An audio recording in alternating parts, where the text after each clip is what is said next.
Good afternoon, and welcome to this afternoon's webinar, the S2P Secret Sauce, 8 Elements for Successful Source-to-Pay Transformation, a joint webinar presentation of Nitor Partners and Zycus. And at the outset, I'll mention those attending today, for a minimum of 15 minutes, will receive a CEH educational credit, but I'll advise you strongly to stay for the full hour because we won't have revealed all the secrets of the secret sauce just in the first 15 minutes. Let me first introduce you to the presenters today. My name is Richard Waugh. I'm VP of Corporate Development for Zycus, and I'm joined by 2 esteemed partners from Nitor Partners.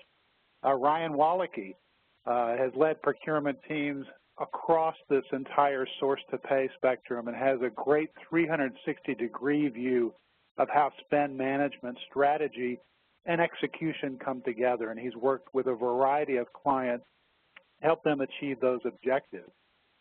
His partner, Gary Stoddard, also focuses on business strategy and development, helping clients across the source-to-pay spectrum in areas such as spend assessment, category management, strategic sourcing, and contract negotiations, and he's shown the results. He's shown them the money, delivered over $600 million in sustainable savings. So I have to hear if Gary was smart enough to negotiate a commission on those savings. I guess if he was, he might be on a beach this afternoon instead of joining us.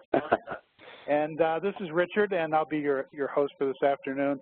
I go back pretty far myself in the area of B2B e-commerce from early days at GE and having a chance to launch some startups in this space and leading business development and corporate strategy for Zycus. So without further ado, what I'd like to do is just give you kind of a high-level overview for what we intend to cover today in terms of our agenda. And we'll start out by looking at what is procurement transformation. So defining what we mean by procurement transformation as a way to help you identify maybe you're in the midst of one or maybe you need to be engaged in procurement transformation. And then we'll introduce the 8 elements that make up this S2P secret sauce, the key process ingredients, if you will. And then we'll delve into the underlying metrics to help measure baseline performance and prioritize targeted areas for improvement. And as we look at the source-to-pay process, we know every process has inputs and outputs. So it helps scoping and creating sort of bounding what the process is that we're addressing and also looking towards what are the desired outcomes. And speaking of outcomes, we'll provide an overview of the key value components of a rock-solid business case to justify investment in the procurement transformation project. And as we'll stress throughout the webinar today, the S2P secret sauce is really equal parts people, process, and technology. And at this point, I'll come in and kind of give the technologist view as what we're seeing in the market in terms of which enabling technologies are being adopted by top-performing organizations as they pursue this transformation objective and really provide a technology playbook for a best practice for sequencing the technology deployment.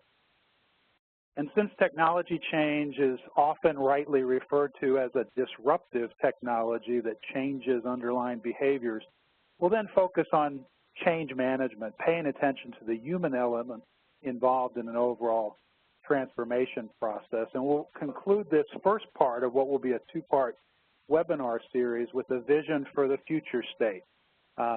And please submit your questions as we go through, and we'll answer those as we wrap up today, and we'll look ahead to what we intend to cover in part 2 of this webinar series. And along the way, we'll also ask you to weigh in on a couple of poll questions to get real-time insights from our audience as we proceed along this transformation path of revealing the S2P secret sauce. So to start the big reveal, I'd like to hand it over to Ryan and Gary to kind of walk us through a little bit of an overview on who is Nitor and what are the 8 elements of a successful procurement transformation. Ryan? Great. Thanks, Richard, and thanks, everyone, for joining today. We hope the next 55 minutes, prove to be insightful and give you all some things to think about and take away. And of course, after this session, we'll provide our information should you have more questions for us or for Zycus. In a few slides, I'll go into a definition of procurement transformation and how Nitor looks at it from our perspective. But first, I want to do the 30-second commercial that I think we always have to do and tell you a little bit about Nitor. Nitor is a 2003 founded procurement services firm. We have just over 50 employees today, and we service clients from the Fortune 100 all the way to the mid-market. And our goal is truly to stay within the procurement space, and that's all we've done for the past almost 12 years. The 8 elements is something that we came up with to simplify what our space is and what we service. So I won't go into each one of them, as Gary will cover some of those a little bit later. If you look across the top 8 chevrons, that is where we focus. We think that's a differentiator for a couple of reasons. One, if you're not looking at the forest from the top of the tree, how could you make really good decisions for other individual elements? And two, I'm sure everyone's seen this and experienced this in their careers, they're so integrated. Those individual 8 elements depend on each other in a number of ways. And so our focus at Nitor is really to help companies look at the big picture, but also help execute on very individual task-specific projects.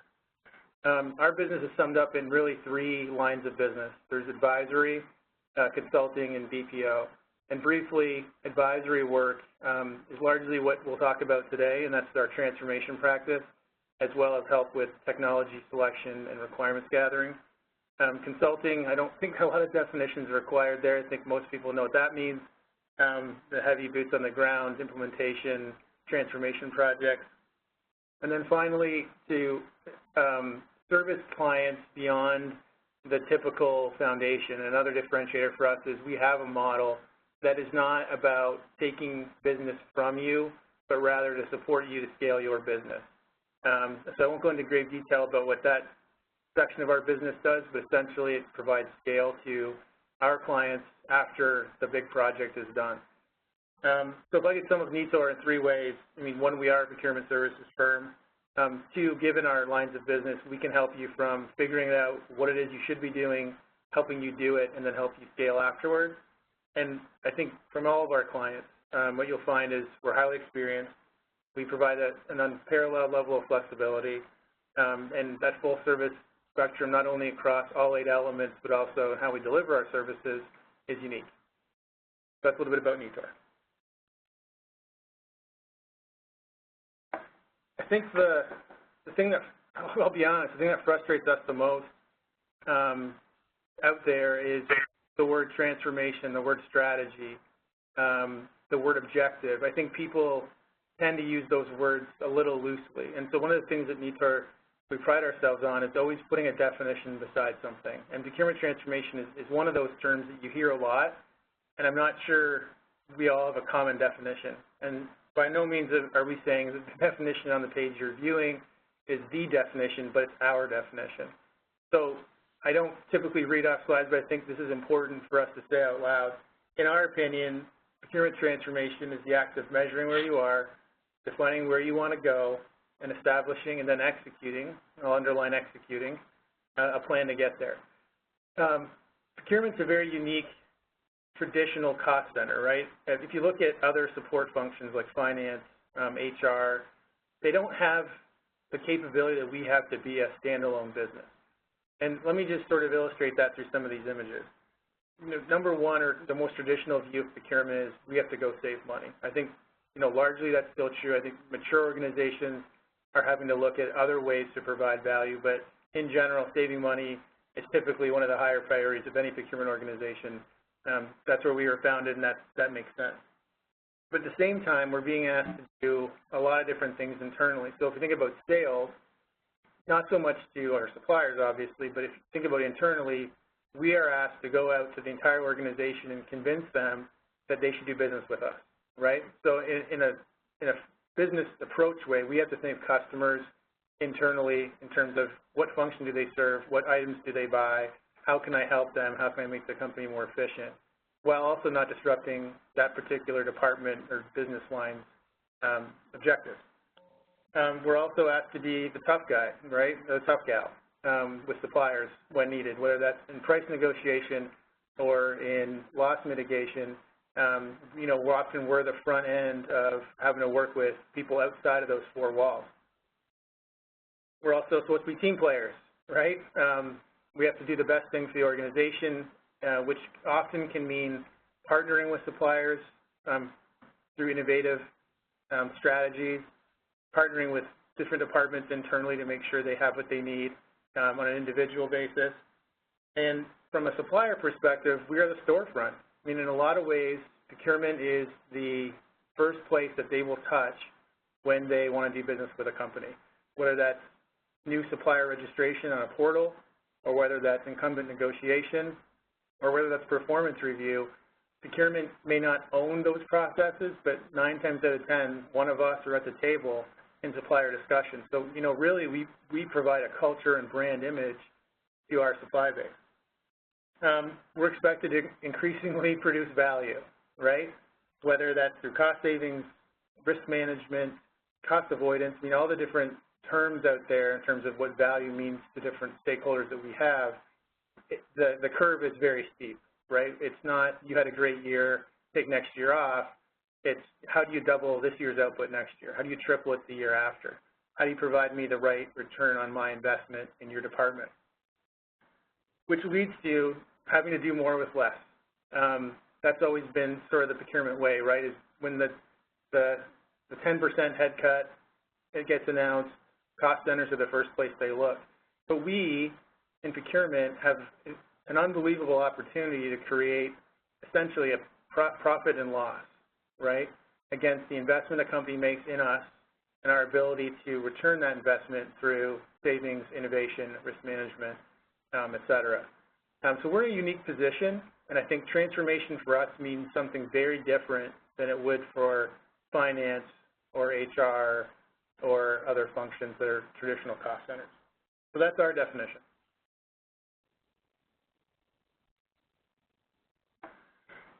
If we think about drilling down into what is it, where do I start, what are some of the areas, I think this slide, even with the current state mantra there, a little bit sideways, this is where we always start to think, right, about people, process, technology, and in that order for a very specific reason.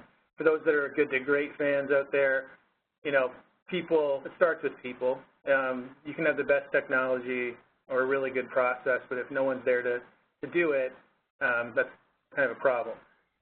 Unique to procurement as well is the people don't just mean employees. That means our customers. That means our suppliers, probably as important as anyone else. We connect buyers with suppliers. So if one of those two isn't happy with us or we're not doing a great job, we don't have a customer service a mind about us, one of those two things falls, we're in trouble. So we always work with clients to say, let's focus on the people. Let's look at, do you have the right people in the right seats? Can you support the business as is and for growth in the future? And how are your relationships both with your customers and with the suppliers? That's the first place that we like to focus. Process, I mean, there's a lot of ways to define process, right? And some of them are listed here. I won't get into all of them, but essentially, it's across those 8 elements, individually and collectively, is there a realistic, harmonious process that you can then create the value that you've been asked to create? Again, value can be defined in a lot of ways, and it's typically organizational in terms of how it's measured. So you want to have a process that is efficient and effective to get you those value metrics. And last, but certainly not least, is just the enablement of technology. And, you know, we spend a lot of, at Nitor, spend a lot of our time working with clients on the technology piece. And it's not just about efficiency, it's about being able to escalate and show value in a dynamic way. We live in a world, and the iPhone 6 was just announced, if you didn't hear it, it's coming out on the 19th of September, where everyone's very digital. So the tools we have absolutely have to support our process, they have to make our work easier, but more and more from a presentation perspective, we need to get creative. PowerPoint slides are not the way are not the way of the future they used to be. It's not what we use in front of our clients. People want to see more digital. They want to touch it. They want to play with the graph. They want to understand the assumptions behind the data. So in a digital world, we have to force and we have to work with our technology partners to continue to push the envelope and adopt some of the consumer metrics and applications that are used in our daily lives into the commercial sector. So technology is also a place of focus for us within transformation.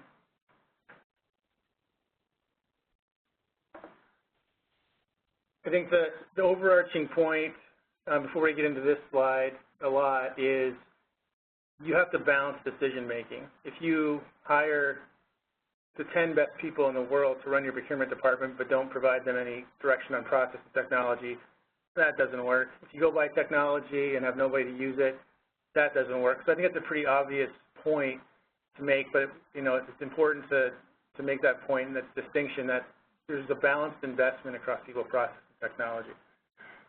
Now, getting more into how do I even start this transformation thing? Where would I start? What would I be thinking about?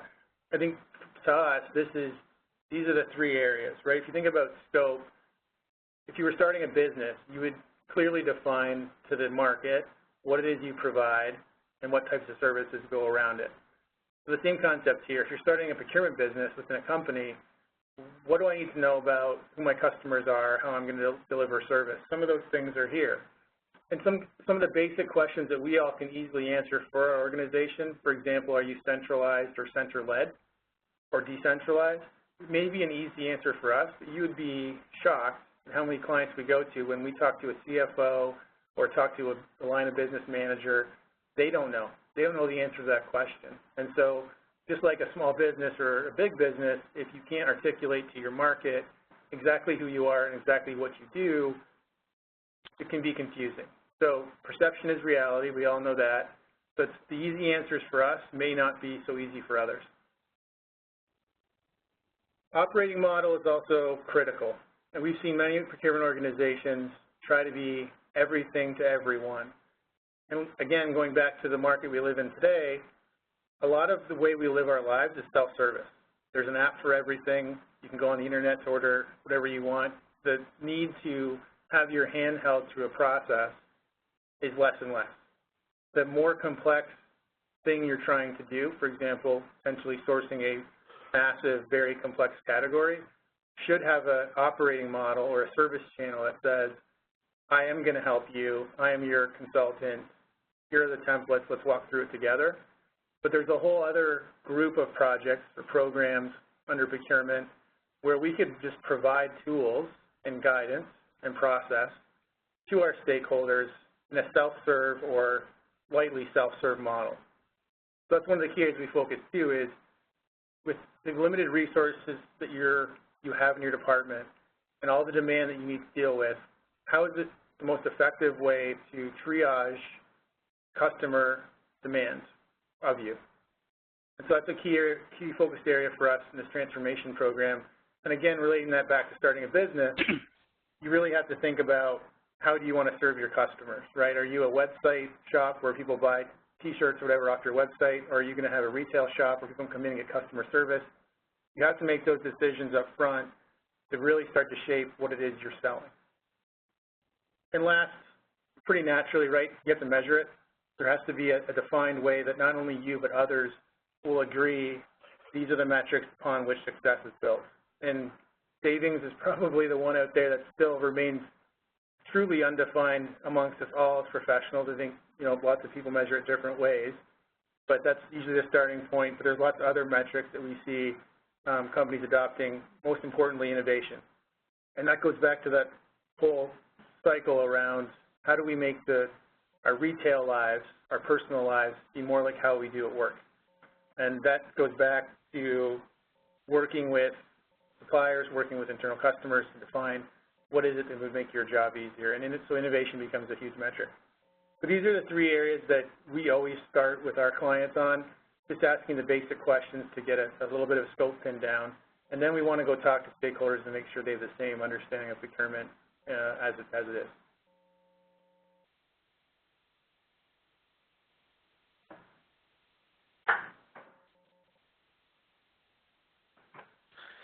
Okay, just so moving on to the 8 elements that Ryan mentioned earlier, let me try and bring those to life before we go into an example of how we assess each area and how we drive out a transformation plan.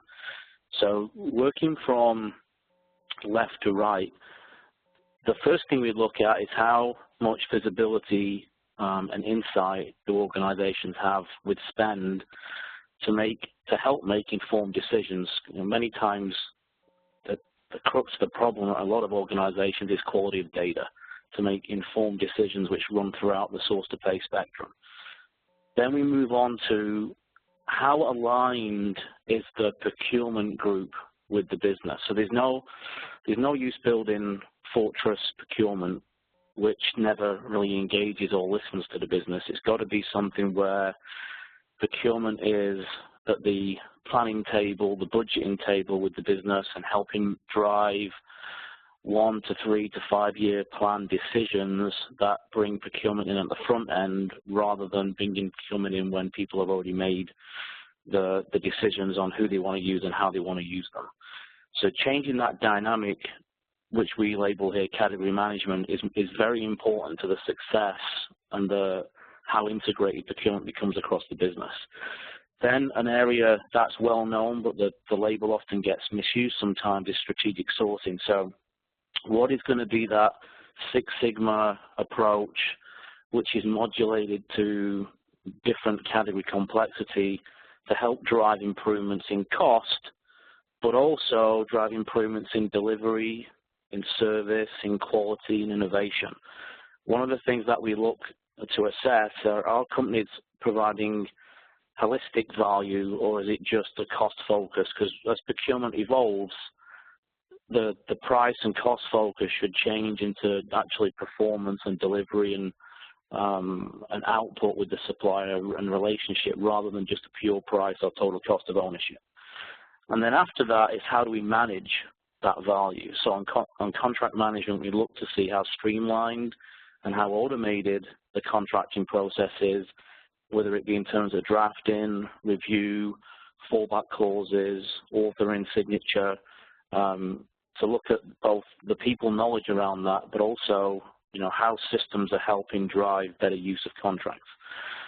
Same with supplier management. So often one of the problems we see is some great work's done up front with data and category management and sourcing, but more often than not, key critical suppliers don't get managed. The extent of it can be a contract being placed in a drawer and everyone forgets about it. So one of the things that we look for as indicators of good supplier management is around performance, risk, and relationship. Now, a good upstream integrated source-to-pay environment takes the value that you looked for with the business and the category management, goes and gets it in strategic sourcing, ensures those key broader than cost values are put into a contract, and then ensures that you manage the key suppliers in the same way. So we try and look to see and try and help clients drive that holistic approach, but also integrated across the many areas there. And then we move to the more transactional pieces when we look in the assessment around an efficient purchasing environment with catalog management, inventory management in place, as well as clear and automated payment structures and a cash management strategy that maximizes the value to the business. And like any good business unit or organization, the last chevron, their financial management, is really around assessing and reviewing the value added and the return on investment by procurement and making sure that's visible. Because too often some great projects are done, but it's not really shared across the business. So across those areas, you can see it's touching all the different aspects in the source-to-pay spectrum, and then from that analysis, it circles right back to spend analysis to give more an informed approach. The most important thing that we look for and try and drive through is that this should be an integrated environment that doesn't just focus on training people or putting some new processes in or adding a new technology. It's got to be a balanced approach. All three areas are important. if you just train somebody who don't get in the process of technology, it's kind of a three-legged stool and it falls down. So that's the overall spectrum. So let me give you just an insight into one of those areas of how we start to assess each element. So in terms of, let's take spend analysis as an example. For each of the 8 elements, we use a framework where we look initially at what are the key indicators that we can find, and we use benchmarks against emerging, average, and best in class, as you can see on the screen, to try and give us some measurable metrics to help understand whether or not spend analysis is in the place it needs to be world-class, or it's still growing to a point where it's emerging and it's not really helping the business. So as you can see in this example, I won't go through them all, but you can see typically we find the category taxonomy is different, it's not consistent across the company, there's really no central spend master, there's no real platform to help people analyze spend. So in this particular example, it was quite clear that here it's in the emerging sector, and there are areas then from recommendations that come out of this that help try and move them forward to where they need to be, in key change areas that we need to address, whether it be training, whether it be processes or technology, to move it forward. For the full assessment, we take this level, we do it for all 8, and we go down deeper into each aspect of spend analysis, each task within spend analysis, and then each recommendation that we break out. So I'm just trying to show what we call the level 1 or the high level assessment. If we move to the next slide, you can see the summary view of, well, if we do this for each element and we score them and we start to see a heat map of where the problems are, where the big pain points are, where the quickest wins can become from solving them in phase 1 or phase 2 of a transformation project, which helps us start to look at how we prioritize our time and effort, because no one can change all 8 in one go, and there's a certain sequence and there's a certain benefit you're going to get from each area. So the heat map helps us start to focus on time, and the weighting, that's very different for each client. Some areas are more important than others. So as we go through each assessment, that weighting varies. That's just one insight into one chevron of the 8 elements of how we do an initial high-level assessment. We talk to people, we assess the processes, we assess the technology to come out with a directional guidance. Then we go a lot deeper to really drive through the building blocks of each chevron and then how we would make the change happen in terms of actionable changes. Thanks, Gary and Ryan. So we've introduced the 8 elements, and then Gary's taken us through a little bit of an example there of an assessment methodology. So at this point, we'd like to get some feedback from the audience and actually ask for a little bit of a self-assessment at this stage. So the question, the poll question, you can go in and weigh in on this, but I'll just cover it for you at a high level. We're really saying, for which of the 8 source-to-pay elements would you consider your organization in its current state to be best in class? So again, those 8 elements include spend analytics, category management, strategic sourcing, contract management, supplier management, in the operational phase, e-procurement, invoicing and payments, and then the financial management piece that sort of brings it all together in terms of getting actual credit for what's being delivered. So across this spectrum of the 8 elements, you know, where would you consider your organization to be already at best in class? And of course, by definition, then maybe the other areas that aren't yet best in class are opportunities for improvement. So we'll give you just a few more seconds to kind of weigh in, and we'll take a look at the results here and kind of get a sense for that, our own heat map here, if you will, of where people are across the spectrum today in terms of where they may feel like they've already achieved a certain level of true competence or best-in-class capability. Okay, so we've got the poll results coming in here, and Ryan and Gary, I'll ask you to kind of interpret this. Any surprises, or is this kind of indicative of what you tend to see in your customer base, where disciplines like strategic sourcing are pretty well embedded, or further advanced than some others? So I think there's two views of this.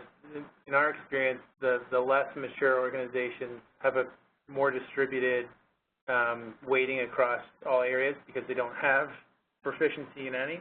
And then the more mature companies is what we typically see with this poll result, right, where the focus is really on how do we get after more complex categories from a strategic sourcing standpoint. And contract management as a discipline, as well as even supplier management, which surprisingly score a little bit low there, are some of the things folks are just realizing now are important opportunities to not save money, but to enforce and to get compliance to supplier contracts and to manage risk. That's how I saw it, Gary. Yeah, I mean, for me, what's not surprising is the areas where people feel that overall there's the lowest areas of best in class in terms of spend, analytics, and engagement with the business. I think we find that to be very typical in that a lot of companies are really frustrated that data has never really been enabled to help procurement. It more hinders them, where it's old GL codes that aren't really helping category or subcategory strategies. So yeah, the profile is, I mean, every client's different, every industry is different, but the profile of where the heat map of positives and negatives seems about right. Right, and I guess, guys, of some concern in that we've kind of already said that spend analytics is such a foundational capability for all the rest, that it still kind of comes out as the biggest pain point, or the area that's least likely to be considered best in class currently. So lots of opportunity. Obviously, some are making significant strides in certain areas, but lots of opportunity as well.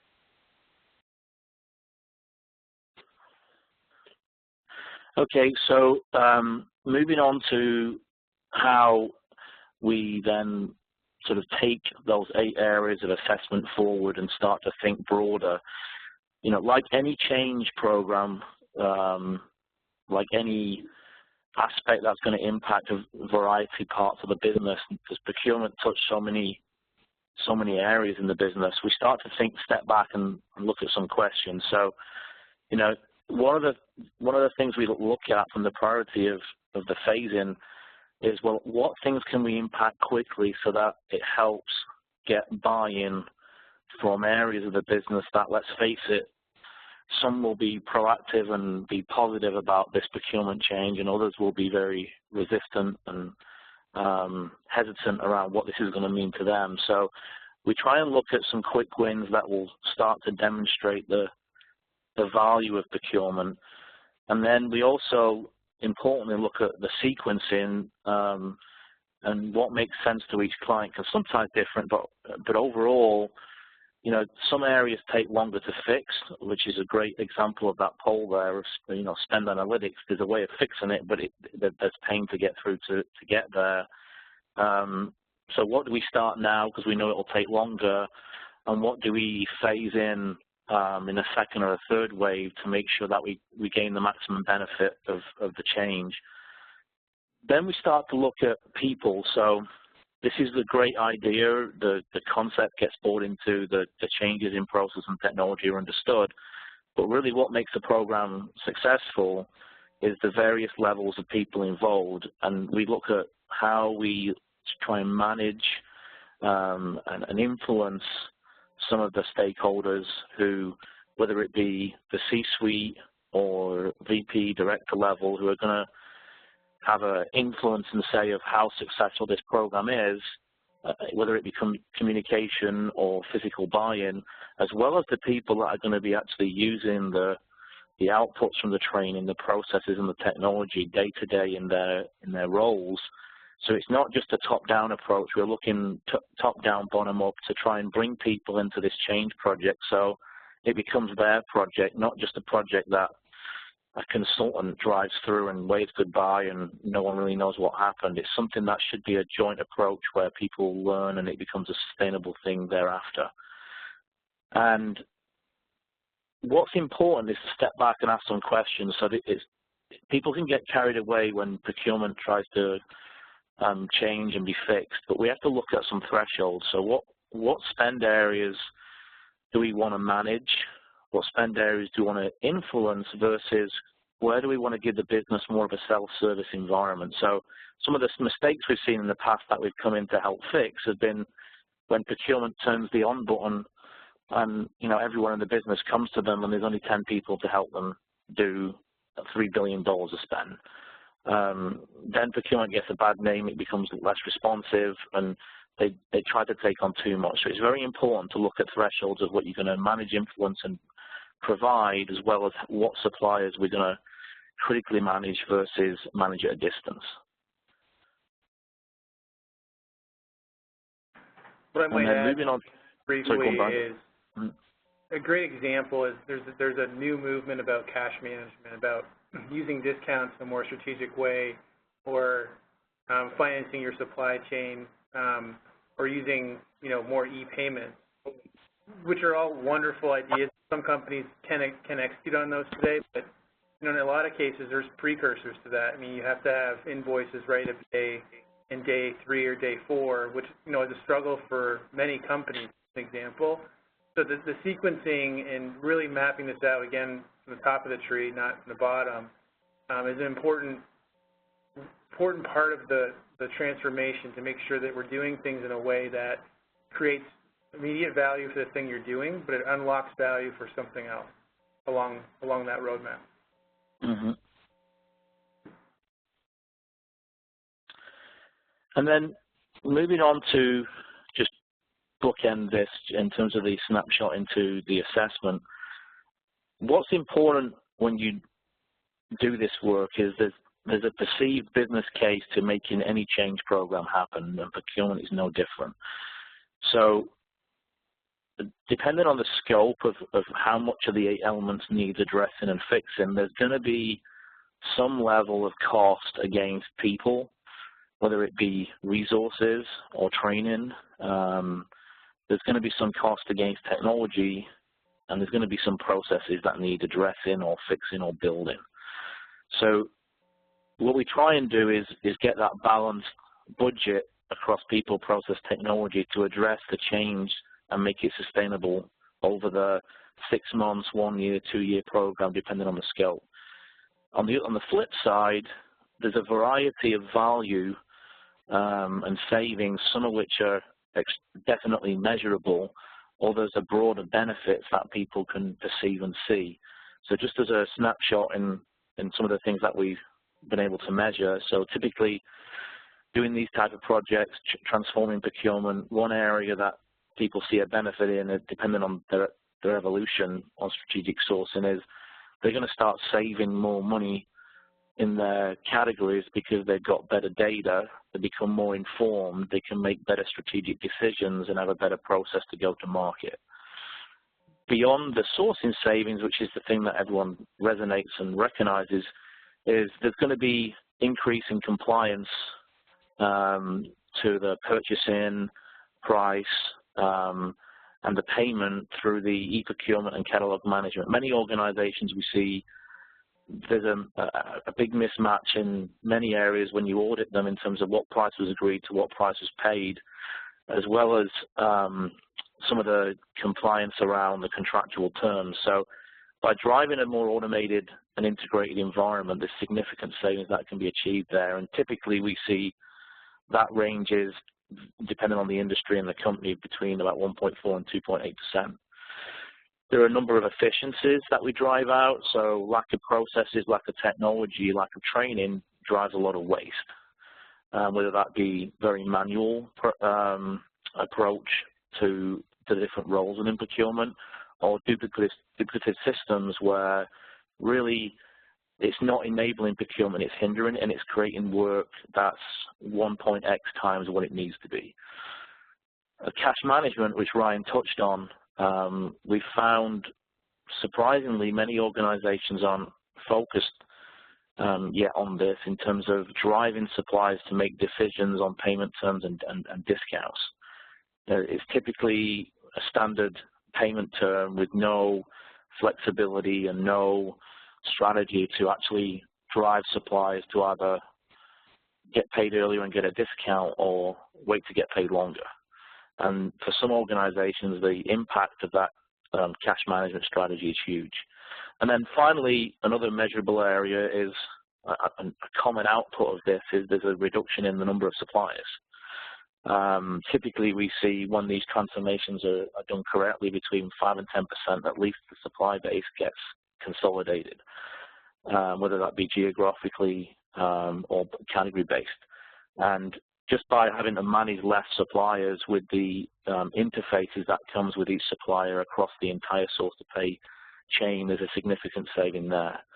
So what we tend to see when we build the business case for clients to go and drive this change is the typical ROI tends to be 3 to 5 times the cost. So the savings outweigh the cost significantly. So the irony is when we do this, a lot of CEOs and CFOs wish that their other business groups, their other departments had a structure that looks at how much investment I need versus what I'm going to do with it and the value to the company. With procurement, one of the benefits we have is there are certain areas that are much more measurable and visible when they're done right. And typically, when we do this with clients, the payback's often within 12, 15 months, but it's certainly less than 2 years because of the phasing of the change and the savings that come from it. And what I think we have found is incredibly important is when you're selling this change program, which, let's face it, for some companies, they need to change across all 8 chevrons, all 8 areas of the source-to-pay environment.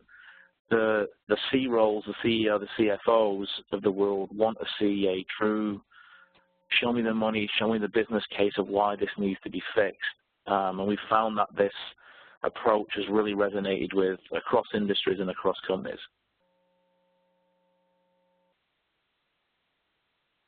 And thanks, obviously, behind that is a whole detail of how building a business case and the assumptions behind it. But those are the main principles that we have.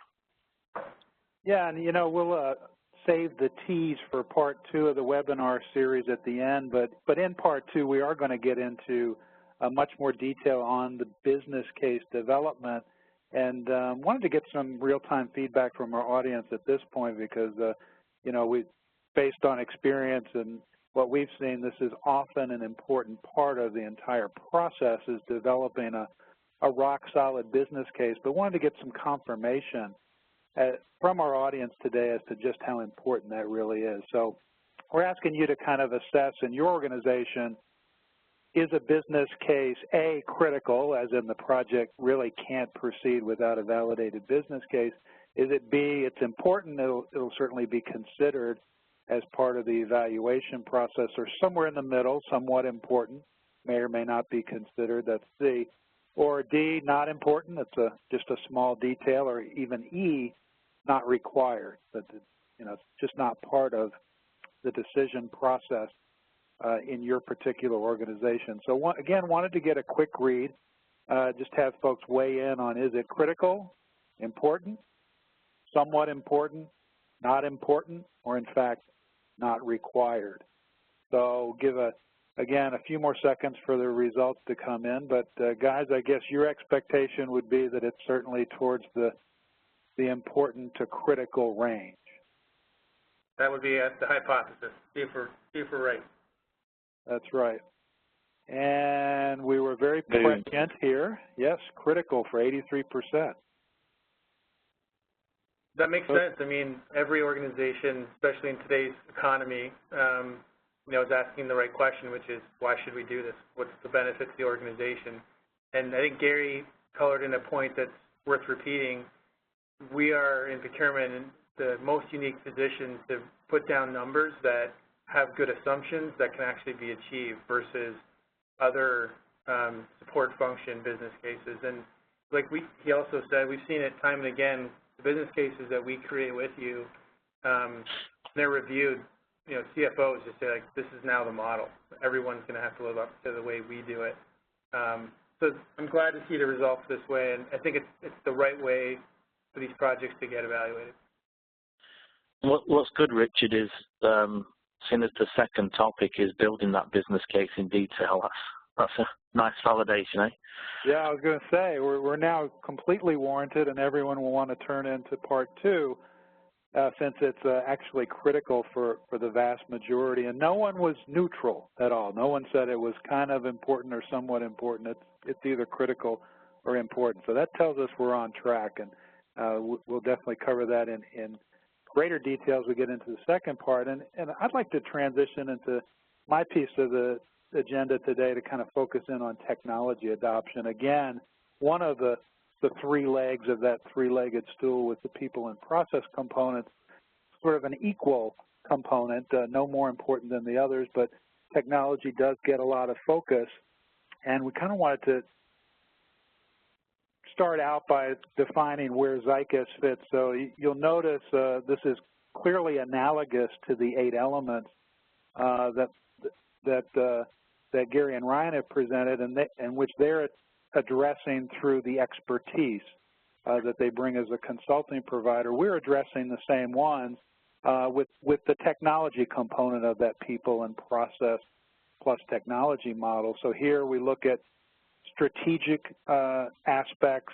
Again, they track very closely to what we've already talked about, from spend analytics through sourcing, contract and supplier management, coupled with the operational components of requisition, order processing, and payments on the back end. So Zycus provides an integrated source-to-pay suite of modules that cover both the strategic and operational aspects.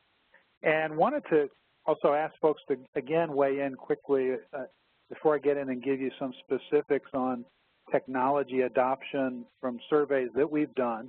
I wanted to get a real-time result to gauge our audience as to which of the technical components of the source-to-pay end-to-end process have you already invested in. So have you made investments in spend analysis, e-sourcing tools, contract management, tools for supplier management, both onboarding suppliers as well as measuring their performance, and financial savings management as well as procure-to-pay, or perhaps you've made investments in all of the above. So again, just a quick read. We'll give it a few seconds here, and then I'll share with you a broader survey that we've done to kind of to gauge the level of both current investments in technology and planned or future investments. So I think we're closing the poll right now. We'll take a quick look at the results.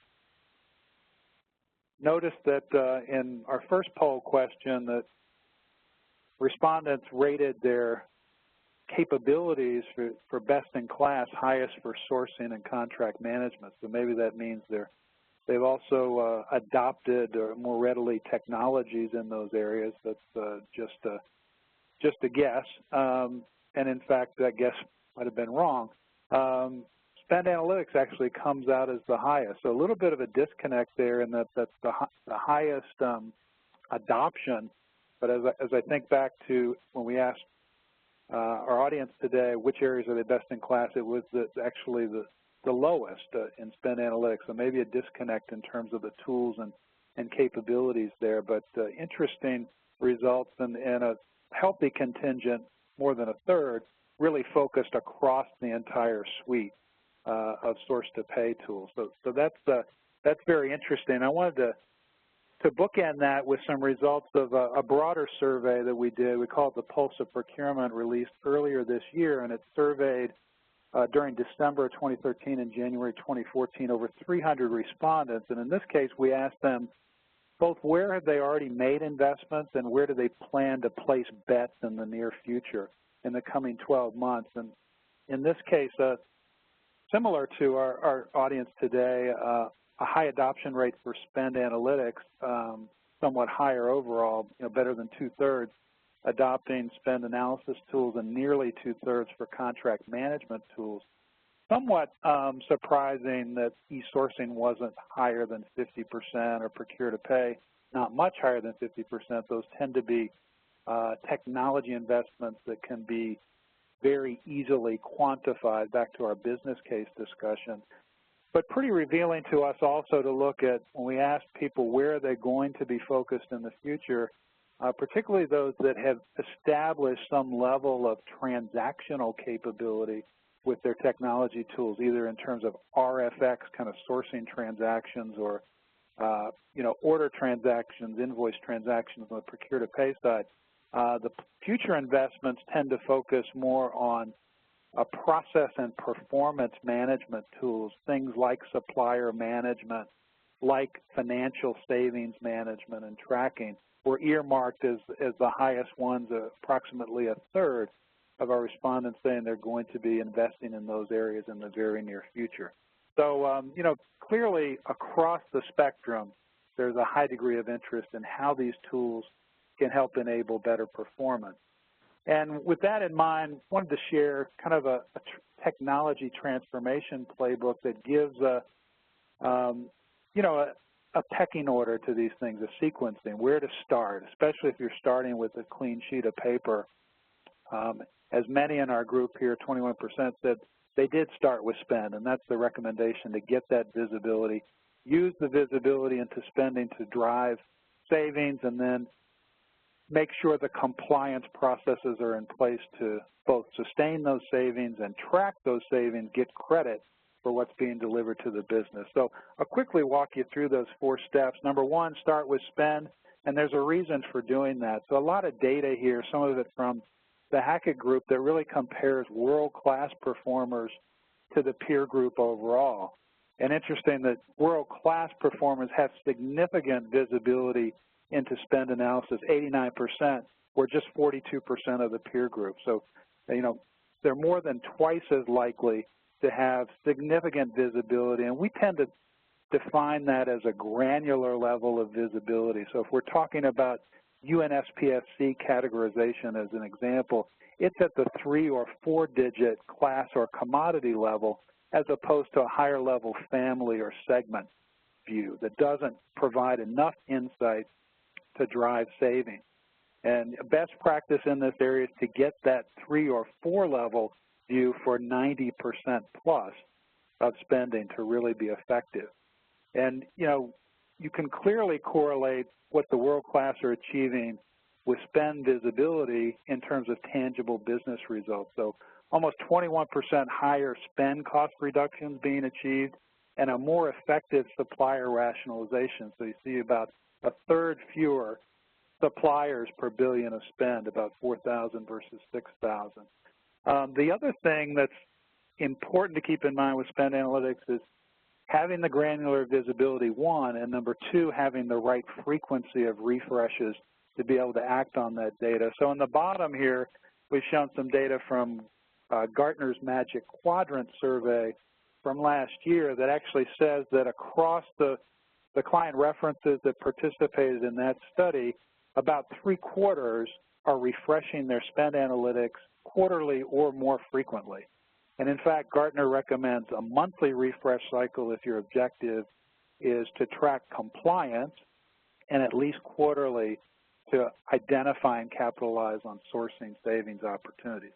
So that's step 1. That's foundational. Start with spend. Step 2, driving those sourcing savings and starting with the performance targets that you want to set. So here's some benchmark data from the Aberdeen group that looks at spend under management across the spectrum of laggards on the low end to the best-in-class performers. So obviously, if you've got 80% of spend under management, you've got a much broader pool of potential savings opportunities to draw from. And then what can be realized, what could be targeted? According to the Aberdeen benchmarks, best-in-class are actually realizing a 12% savings on the spend that they're actively managing. And at the bottom here, we've actually looked at some data from our own customer base, those customers using our e-sourcing tools, and they're achieving, on average, savings along the lines of the best-in-class performers. 12% average savings on their e-sourcing projects, cycle time reduction of about 17% on average. And also interesting to note, when we talk about e-sourcing, oftentimes the auction model gets a lot of the hype, but about 2/3 of the events are actually RFP or RFQ events that are put through a tool. So more of a total cost of ownership, full process enablement, yes, using auctions on commodity price negotiations as appropriate, but it's a more holistic approach that's yielding these results. So moving on, step 3, finding a way then to sustain those savings. So it's not enough to simply identify savings through an ERFX or negotiation process. The challenge for many organizations is the leakage that can occur post-negotiation. So the compliance tools that would be put in place as part of this 3rd step encompass contract management, procure-to-pay as a way to reduce maverick spend or leakage, and supplier management to ensure that suppliers are performing according to the targets. And a vast discrepancy here in terms of overall performance from a compliance standpoint from the best in class that typically get almost all of that 80% of spend under management on contract at 78%, but on the low end of the scale, and even in just the average performers, a marked drop-off from best in class to average where it's only 30% compliant. So these capabilities post-negotiation critical to sustaining the savings. And the last piece of the model then is tracking the savings.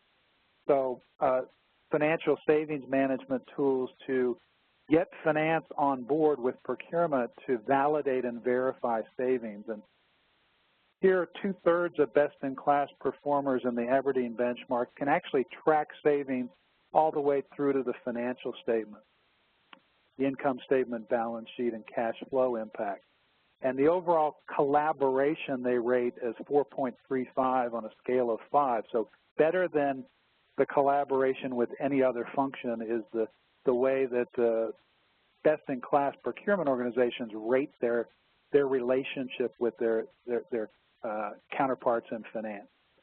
And then the last step in this process is actually deploying a comprehensive tool set to track and measure those financial savings. And the reality is most organizations, here again there's some Gartner data that says most organizations are currently doing that in mainly a manual, homegrown, or spreadsheet fashion, and they need that kind of enterprise-wide collaboration tool to effectively track and measure those savings.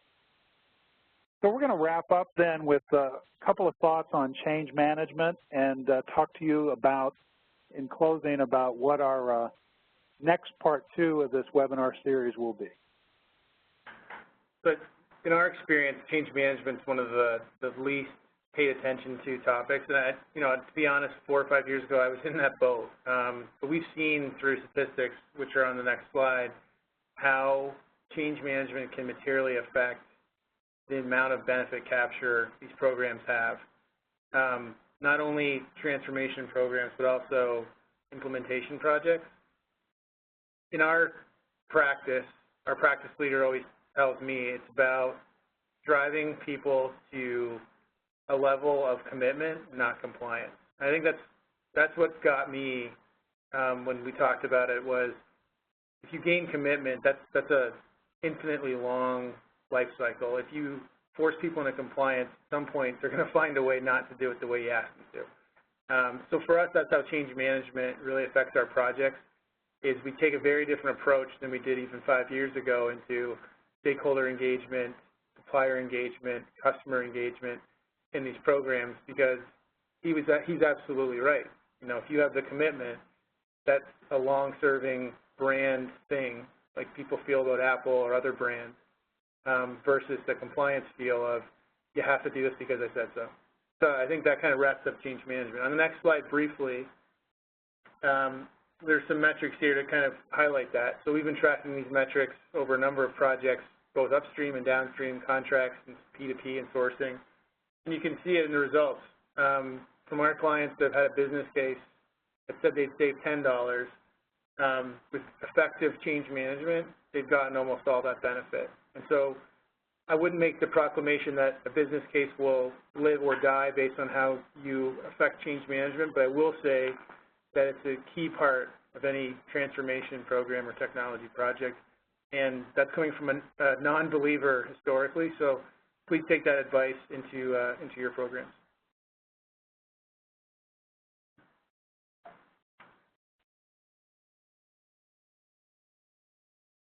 Yeah, and just to wrap up here, kind of a future vision, and once you've got the entire source-to-pay process integrated, a standardized process, kind of bringing it all home is, wouldn't it be nice to maybe even on your handheld device to have one place to go and take a view of, for instance, a strategic supplier as represented here with Samsung Telecommunications and see how much am I spending, what are my top categories, how are they performing, what are the key contracts, and being able to kind of flip through those cards and drill down into, okay, show me not only the top spending categories and a breakout by category, but maybe even drill into the contracts themselves. So that's just to kind of set the future vision. Wrapping up today, we first of all thank everyone for participating and want to extend a special offer actually to everyone who joined today for our upcoming Horizon Conference in November of this year, the 9th through 11th.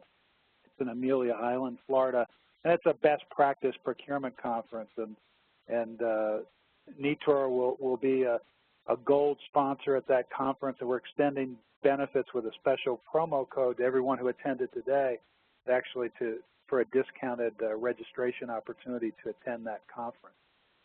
We also talked about the next one, part 2. So in keeping with the culinary theme, if you will, today we talked about the S2P secret sauce. The next one will be the S2P recipe and the fully baked business plan for transforming source-to-pay. So we'll go into the area that an overwhelming percentage of you said was critical, the business case and case studies and best practices for transforming source-to-pay. There's also, as Ryan mentioned, a lot of times it's getting beyond the PowerPoints and the desire to touch and feel the software that can drive the transformation. We want to give you that opportunity with an upcoming, what we call Zycus Connect live demo. You see the information here. It will be next Thursday, September the 11th at 2 Eastern, for the opportunity to sort of touch and feel what the software looks like. And just wrapping up today, we appreciate your time. Maybe took a couple more minutes than we planned, but please feel free to reach out to myself, Ryan or Gary, to provide more information. Please join us for part 2 of this webinar series. Again, that's going to be on October the 9th at 2 p.m. Eastern, where we'll take you to the next phase and show how the cake is put in the oven and brought out fully baked with that business plan for transforming source-to-pay. So thanks very much for joining us today. Again, you'll get the CEH credit for attending. And there was a question earlier. Yes, we'll be distributing the slide deck at the end. Unfortunately, we don't have time for all of your questions today, but join us for part 2, and we'll make sure to answer any and all questions that you may have. So Ryan, Gary, thanks very much for a very insightful presentation today, and thanks to everyone for attending.